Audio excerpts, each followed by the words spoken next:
तो चलिए, आज आज हम एक ऐसी कहानी की गहराई में उतरते हैं जो हजारों साल पुरानी है। और एक ऐसे पौधे के बारे में है जो कह सकते हैं कि विरोधाभासों से भरा है। हाँ, हमारे पास जो स्रोत हैं वो प्राचीन आयुर्वेदिक संहिताओं से लेकर मॉडर्न रिसर्च पेपर्स तक फैले हुए हैं और सब एक ही चीज की तरफ इशारा करते हैं। एक ऐसा पौधा जिसका एक नाम हमें उससे दूर भागने को कहता है। और दूसरा नाम उसके रहस्यों को खोजने के लिए उकसाता है। ये सच में एक पहेली जैसा है। एक पौधा जो अपनी रक्षा के लिए एक बहुत ही असहज हथियार का इस्तेमाल करता है। लेकिन उसी रक्षा कवच के भीतर शायद शायद तंत्रिका तंत्र को ठीक करने का सबसे बड़ा रहस्य छिपा है। आज की हमारी पड़ताल इसी पहेली को सुलझाने की है, परत दर परत। तो शुरू करते हैं इसके सबसे पहले और सबसे अजीब नाम से, कपी कच्छू।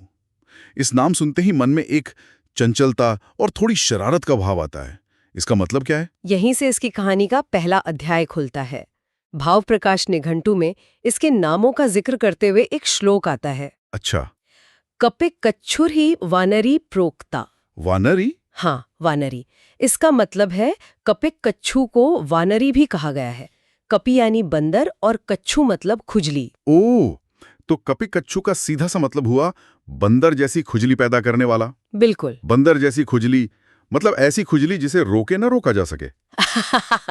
मैंने तो सुना है कि अगर इसके रोएं हवा में भी उड़ जाएं तो दूर बैठे लोगों को भी परेशानी होने लगती है। सोच करी अजीब लगता है। आपका सुनना बिल्कुल सही है। इस पौधे की फलियों पर लाखों छोटे छोटे सुई जैसे रोएं होते हैं। त्वचा के संपर्क में आते ही ये एक प्रोटीन म्यूकोनैन छोड़ते हैं। म्यूकोनैन? जी, म्यूकोनैन, जो बहुत तेज खुजली और जलन पैदा करता है। और आप प्राचीन वैद्यों की अवलोकन शक्ति देखिए। उन्होंने पौधे के सबसे बाहरी और सबसे प्रबल गुण को ही उसकी पहचान बना दिया। मतलब ये एक तरह से प्रकृति का वार्निंग साइन था कि मुझसे दूर रहो। हाँ, एक वार्निंग साइन। ये बहुत दिलचस्प है। तो ये नाम एक तरह से इसका बाहरी कवच है, एक चेतावनी है। लेकिन हमारे स्रोत बताते हैं कि इसका एक और नाम भी है जो इस चेतावनी के बिल्कुल उल्टा है, आत्मगुप्ता। एक तरफ बंदर की खुजली और दूसरी तरफ छिपा हुआ रहस्य। ये तो जमीन आसमान का फर्क है ना? और यही इस पौधे का असली जादू है। चरक संहिता जैसे ग्रंथों में कपि कच्छू से ज्यादा आत्मगुप्ता या स्वयं गुप्ता नाम का इस्तेमाल हुआ है। श्लोक आगे कहता है, आत्मगुप्ता च शास्त्रता। उसे आत्मगुप्ता के नाम से भी याद किया जाता है। आत्म यानी स्वयं और गुप्ता मतलब रक्षित या छिपा हुआ। तो इसका अर्थ हुआ जो स्वयं द्वारा रक्षित है। सही। अच्छा, तो वो खुजली वाले रुएं दरअसल एक सुरक्षा कवच है जिसके अंदर कोई कीमती चीज छिपी है, और वो कीमती चीज है इसके बीज। बिल्कुल। उन खुजली वाली फलियों के अंदर वो बीज सुरक्षित रहते हैं जो इसकी असली औषधीय शक्ति का स्रोत हैं। लेकिन इसका एक दार्शनिक मतलब भी है। क्या? आत्मगुप्ता का अर्थ छिपा हुआ रहस्य भी है। ये नाम इशारा करता है कि इस पौधे के गुण बाहरी दुनिया से गुप्त हैं। उन्हें जानने के लिए आपको इसकी बाहरी कंटीली परत के पार देखना होगा। वाह, तो ये कहानी सिर्फ एक पौधे की नहीं बल्कि किसी भी चीज के बाहरी रूप को देखकर उसे ना आंकने की भी है। एकदम सही। जो चीज बाहर से जितनी डरावनी या मुश्किल लगे, हो सकता है उसके अंदर उतना ही बड़ा खजाना छिपा हो। बिल्कुल। और इसका सबसे बड़ा खजाना, सबसे बड़ा गुप्त गुण हजारों साल पहले एक बहुत ही गंभीर बीमारी के इलाज के रूप में खोजा गया था। और यहीं पर यह कहानी एक साधारण जड़ी बूटी से निकलकर चिकित्सा के इतिहास का एक चमत्कार बन जाती है। हम बात कर रहे हैं कंपवात की। ये क्या था?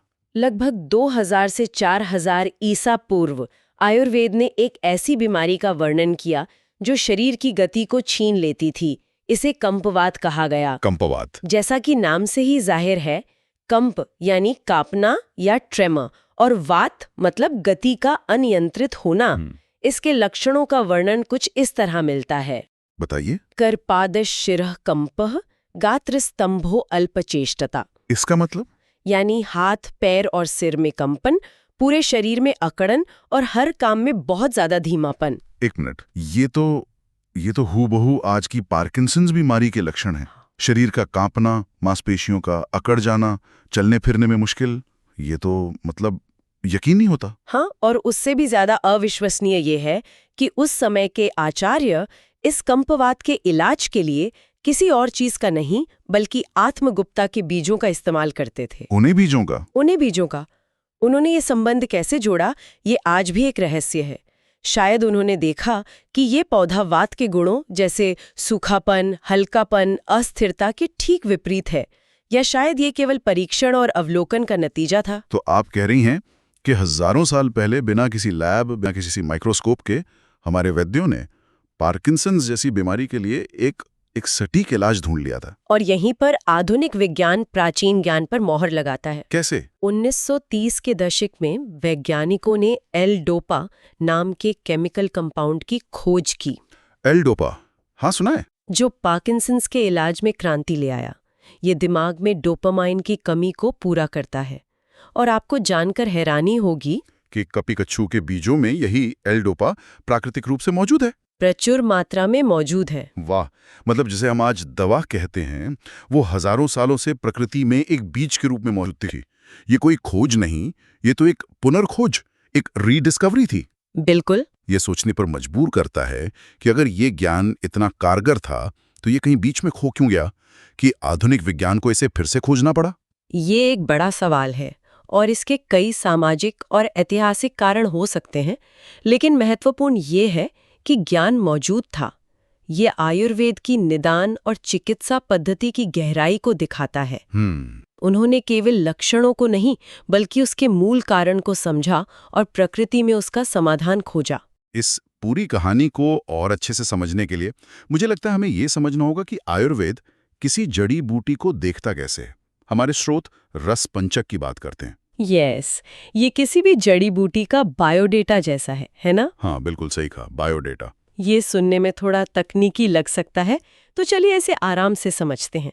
सबसे पहले आता है रस, यानी स्वाद। स्वाद, जब हम इसे चखते हैं तो ये कैसा लगता है? ग्रंथों में कहा गया है मधुरोस्तिक्तर सस्मृता। मधुरस्तिक्ता मतलब मीठा और तिक्त यानी कड़वा? बिल्कुल, ये स्वाद में मधुर यानी मीठा और थोड़ा तिक्त यानी कड़वा होता है। अच्छा, तो मीठा और कड़वा। मीठा स्वाद तो शरीर बनाने, पोषण देने का काम करता है, जैसे घी या दूध, और कड़वा स्वाद वो तो दवाइयों में होता है, जो शरीर की सफाई करता है, जैसे नीम। एकदम सही। तो इसमें दोनों का संतुलन है। मीठा रस पोषण का आधार है और कड़वा रस औषधीय क्रिया का। ठीक है। इसके बाद आता है वीर्य, यानी इसकी तासीर, कि यह शरीर में जाकर गर्मी पैदा करता है या ठंडक। अच्छा। इसकी पोटेंसी। हाँ, पोटेंसी। इसके बारे में कहा गया है उष्ण वीर्या प्रकीर्तिता। इसकी तासीर उष्ण, गर्म बताई गई है। तो ये शरीर में जाकर एक तरह से इंजन की गर्मी को बढ़ाता है, मेटाबॉलिज्म को तेज करता है। ये कंपवात जैसी स्थिति के लिए तो एकदम सही लगता है, जो अपने आप में ठंडी, धीमी और रुकी हुई सी महसूस होती है। आपने बिल्कुल सही पकड़ा। यह उष्णता ही वात की ठंडक और रूखेपन को काटती है। अब तीसरा गुण है विपाक। विपाक मतलब पाचन के बाद का असर। हाँ, पोस्ट डाइजेस्टिव इफेक्ट। कुछ चीजें पचने के बाद अपना स्वभाव बदल लेती हैं। इसके लिए कहा गया है विपाके मधुरो गुरु। पाचन के बाद इसका प्रभाव मधुर, मीठा और गुरु भारी होता है। ये तो बहुत दिलचस्प है ना? मतलब ये शरीर में गर्मी तो पैदा करता है, लेकिन अंत में शरीर के ऊतकों का, टिश्यूज का निर्माण और पोषण करता है। यह इसे एक बेहतरीन रसायन या रिजुविनेटर बनाता है, जो शरीर को फिर से नया बनाता है। और इसी श्लोक में इसके दो मुख्य गुण, क्वालिटीज भी आ गए, गुरु भारी और स्निग्ध चिकना तैलीय। ये दोनों गुण सीधे सीधे वात दोष के गुणों के विपरीत हैं, जो हल्का, सूखा और अस्थिर होता है। इसे ऐसे समझ सकते हैं कि ये एक बेचैन, सूखे और हल्के नर्वस सिस्टम पर एक भारी, गरम और चिकनाई वाला कंबल डालने जैसा है। वाह! जो उसे शांत करता है, स्थिर करता है और पोषण देता है। इससे बेहतर उपमा नहीं हो सकती। यही रस पंचक हमें बताता है कि यह पौधा शरीर में जाकर क्या करेगा, बिना किसी केमिकल एनालिसिस के। तो इन गुणों के आधार पर यह साफ है कि इसका मुख्य काम वात दोष को शांत करना होगा। ग्रंथों में इसके कर्म यानी एक्शंस क्या बताए गए? इसका सबसे बड़ा कर्म है वात शामक, यानी वात से जुड़ी हर समस्या, चाहे वो कांपना हो, दर्द हो, चिंता हो या नींद ना आना हो, सब में यह फायदेमंद है। और इसके अलावा ये बल्य है, यानी शरीर को बल देता है, और ब्रिंघड़ है, यानी शरीर के ऊतकों को बढ़ाता है, वजन बढ़ाने में मदद करता है। लेकिन इसका एक कर्म ऐसा है जिसके लिए ये सबसे ज्यादा प्रसिद्ध है। और वो है वृश्य। ये शब्द अक्सर शक्ति और ताकत के संदर्भ में आता है, पर इसका असली मतलब क्या है? क्या ये सिर्फ शारीरिक शक्ति है या इसका असर मन पर भी होता है? बहुत अच्छा सवाल है। वृश्य का मतलब है कामोद्दीपक, एफ्रोडीजियक, जो यौन ऊर्जा और प्रजनन क्षमता को बढ़ाता है। लेकिन आयुर्वेद में ये सिर्फ शरीर तक सीमित नहीं है। अच्छा। कपिकच्छु को सर्वश्रेष्ठ वृश्य माना गया है। भाव प्रकाश निघंटु में इसके लिए एक बहुत ही शक्तिशाली पंक्ति है। क्या है वो? वृश्यो बृंहणो गुरु वाजीकरणम परम। वाजीकरणम परम। परम मतलब दी अल्टीमेट। ये तो बहुत बहुत बड़ा दावा है। आयुर्वेद में हजारों जड़ी बूटियां हैं, फिर इसे ही सर्वश्रेष्ठ क्यों कहा गया? क्योंकि इसका असर सीधा मन और मस्तिष्क पर होता है। ये शुक्र धातु को तो पोषित करता ही है, साथ ही डोपामाइन के रास्ते पर काम करके इच्छा, आनंद और संतुष्टि की भावनाओं को भी बढ़ाता है। तो ये शरीर और मन दोनों को एक साथ पोषित करता है। बिल्कुल। और शायद यहीं पर प्रभाव का कॉन्सेप्ट आता है, जिसे आपने जड़ी बूटी का सुपर पावर कहा था। हाँ, जो चीज इन गुणों से भी परे है। एकदम। प्रभाव किसी जड़ी बूटी की वो अनोखी शक्ति है जिसे रस वीर्य विपाक के पैमाने से नहीं मापा जा सकता। सोचिए, अदरक और काली मिर्च दोनों गर्म हैं, लेकिन सिर्फ अदरक ही मतली को रोकती है। ये अदरक का प्रभाव है। समझ गया। इसी तरह कपिकच्छु के दो मुख्य प्रभाव हैं। पहला तो है सर्वश्रेष्ठ वृश्य होना, और दूसरा है कंपवात हर। कंपवात हर यानी जो खास तौर पर कंपवात का नाश करें। हाँ, बहुत सी जड़ी बूटियां वात शामक हैं, जो वात को शांत करती हैं, लेकिन कपिकच्छु विशेष रूप से कंपवात के लक्षणों यानी कंपन और अकड़न को निशाना बनाती है। ये इसका वो सुपर पावर है जो एल्डूपा के रूप में हमें आज वैज्ञानिक तौर पर पता है। बिल्कुल। ये एक बहुत ही विशिष्ट ताले के लिए बनी एक बहुत ही विशिष्ट चाबी की तरह है। ये वाकई अद्भुत है कि कैसे हर चीज एक दूसरे से जुड़ी हुई है। इसका नाम, इसका गुण, इसका कर्म और इसका प्रभाव सब मिलकर एक ही कहानी कहते हैं। क्या ग्रंथों में इसके कुछ और दिलचस्प प्रयोगों का भी जिक्र मिलता है? हाँ, बिल्कुल। स्वयंगुप्तादि चूर्णम नाम का एक क्लासिकल योग है, जिसका इस्तेमाल पेशाब में जलन जैसी समस्याओं के लिए होता था। लेकिन सबसे अनोखा प्रयोग इसकी फली के रोओं का था। क्या वही रोएं जो इतनी खुजली करते हैं, उनका भी इस्तेमाल होता था? हाँ, उन रोओं को गुड़ और मक्खन के साथ मिलाकर पेट के कीड़ों मतलब राउंड वर्म्स को मारने के लिए दिया जाता था। अरे वाह! ये एक तरह का मैकेनिकल एक्शन था, जहां वो रोएं कीड़ों को शरीर से बाहर निकाल देते थे। यानी जिस चीज को पौधा अपनी रक्षा के लिए इस्तेमाल करता है, इंसान ने उसे भी दवा बना लिया। ये दिखाता है कि हम प्रकृति के साथ कितने गहरे स्तर पर जुड़े हुए थे। और आज भी ये उतना ही प्रासंगिक है। कई आधुनिक आयुर्वेदिक दवाओं में यह मुख्य घटक है। इसके बीज, जड़ और यहाँ तक कि फली के रोएं भी औषधीय काम में आते हैं। तो आज की ये पूरी पड़ताल कपिकच्छु की एक यात्रा रही है। एक ऐसे नाम से जो कहता है दूर रहो, से लेकर एक ऐसे नाम तक जो कहता है मेरे अंदर एक रहस्य है।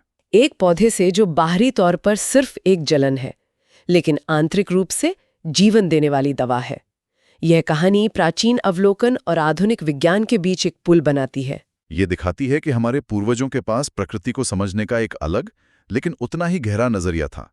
ये हमें सोचने पर मजबूर करती है। और इसी सोच के साथ हम आज के इस गहरी पड़ताल को समाप्त करते हैं। अंतिम विचार ये है कि प्राचीन ऋषियों ने बिना डोपामाइन या न्यूरोट्रांसमीटर को जाने सिर्फ लक्षणों और प्रकृति के प्रभाव को देखकर कपिकच्छु को कंपुवात के लिए चुना। प्रकृति अक्सर अपने सबसे कीमती तोहफे एक चुनौती या एक मुश्किल के पीछे छिपा देती है।